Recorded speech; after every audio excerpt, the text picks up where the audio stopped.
Okay, so you have your tablet, and we got to do some things to set it up so it doesn't become so confusing for you.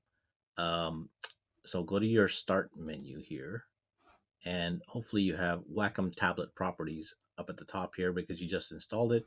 If you don't, you can search for it down here. So you want to go to Wacom tablet properties. So this is the properties. It'll show you what kind of device you have. It should be listed right up here.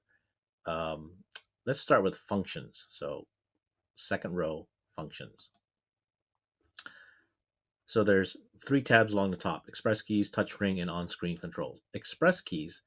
Generally, there's some things you can do with these express keys, but it can get really confusing, and then you get, you know, kind of lost in it. So what we're going to do is, in this first time, for first time beginners with using this tablet, let's disable all this so that we don't get confused. So take the first one here and choose disabled. Same thing here, disabled. Same thing here on this one, disabled.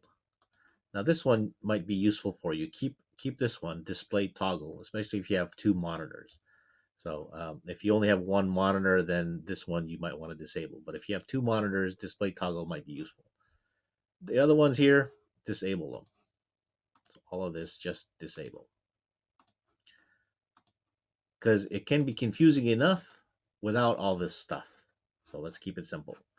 The touch ring, this ring here, um, a lot of artists actually don't use it that much because, for example, this to auto scroll and zoom, a lot of people don't really use that.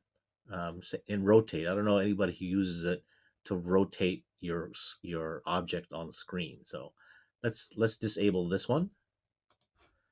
Keystroke. Most of the keystrokes will be done on your actual keyboard, not on the screen here, not on the ring, the touch ring. So let's disable that. And same thing with this guy. Let's disable this. The auto scroll and zoom, some people might use it.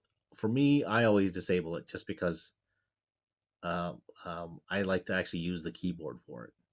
All right, so I'm going to have that disabled. So in other words, the touch ring is completely disabled. The on-screen controls, there's a lot of them here, like this one here, this one here, this one here, this one here. You can see they all change, but they're on screen, so it doesn't really matter. You're going to be using your touchpad anyway, not on screen. So don't worry about these ones. So that's how you deal with functions.